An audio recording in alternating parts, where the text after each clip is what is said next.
so guys तपाईहरुले commentary screen reader अथवा जिएसहुओ use गर्ने हुन्छ होला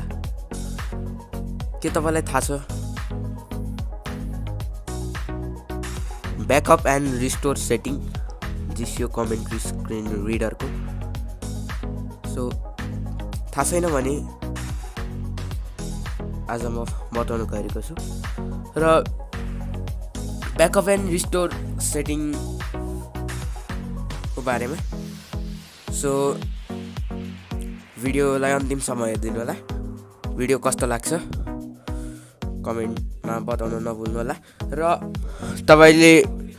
यस च्यानललाई सब्स्क्राइब गर्नुभएको छैन भने सब्स्क्राइब गर्नु होला र साइडमा रहेको बेल आइकनलाई पनि क्लिक गर्नु होला सो आजको भिडियो सुरु गरौँ फर्स्टमा तपाईहरु जिएसहुओ अथवा कमेन्ट्री स्क्रिन रिडरमा जानु होला ओके म कमेन्ट्री स्क्रिन रिडरमा र एडभान्स सेटिङमा जानु होला एडभान्स सेटिङमा जानु होला तपाई एडभान्स सेटिङ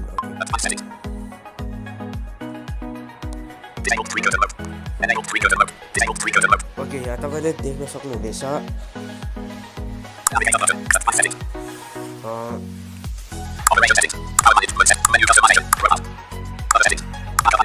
अदर सेटिङ पछिको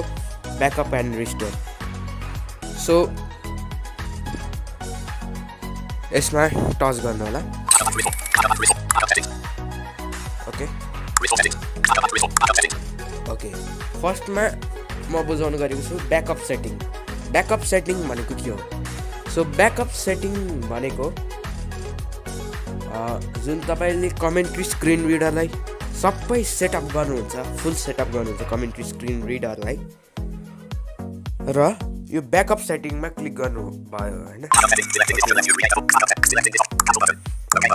र यस्तो ओके मा क्लिक गर्नु भयो यो बैकअप हुन्छ यही नै हो र रिस्टोर सेटिङ ओके मा क्लिक बैकअप भनेको यही हो जस्तो तपाईले फुल सेटअप गरेर राख्नु भएको छ भने तपाईहरुले यो बैकअपमा क्लिक गर्नु होला र यसपछिको म रिस्टोर सेटिङको भन्न गएको restore setting okay restore setting भनेको जुन तपाईले बैकअप गर्नु भएको थियो नि त्यो कमेन्ट्री स्क्रिन रिडर जस्तो तपाईले अहिले बैकअप गर्नुभयो हैन बैकअप सेटिङमा क्लिक मतलब बैकअप गर्नुभयो बैकअप गरिसक्नु भएपछि जस्तो तपाईले अर्को भर्जनको कमेन्ट्री स्क्रिन रिडर आयो हैन अर्को भर्जनको कमेन्ट्री स्क्रिन रिडर तपाईले डाउनलोड गर्नुभयो भने तपाईले फेरि सेटअप गरिरहनु पर्छ हैन त्यही भएर तपाईले यदि अर्को कमेन्ट्री स्क्रिन रिडरको भर्जन आउँछ भने तपाईले त्यो फर्स्टमा कन्फिगरेसन फर्स्ट स्टेप चाहिँ कन्फिगर गर्नुपर्ने हुन्छ र अरु सेटिङहरु चाहिँ तपाईले यहाँ रिस्टोर सेटिङमा क्लिक गर्नु होला अनि रिस्टोर हुन्छ जुन तपाईले बैकअप सबै जुन तपाईले सबै उयो गर्नुभएको थियो जुन तपाईले सबै त्यो बैकअप राख्नु भएको थियो त्यो यहाँ रिस्टोर सेटिङमा क्लिक गर्नु होला जस्तो तपाईले कमेन्ट्री स्क्रिन रिडरलाई अनइन्स्टल गर्नु होला हैन अनि नयाँ भर्जनलाई इन्स्टल गर्नुहुन्छ अनि त्यसपछि फर्स्ट स्टेपहरु कन्फिगर गर्नु होला जुन त्यो फर्स्ट स्टेपहरु कन्फिगर गर्न आउँछ है कन्फिगर गर्नु होला र त्यसपछि एडभान्स सेटिङमा आउनु होला र त्यसपछि रिस्टोर सेटिङमा टच गर्नु होला रिस्टोर सेटिङमा क्लिक गर्नुभएपछि यहाँ ओके मा क्लिक गर्नु होला र ओके मा क्लिक भएपछि तपाईले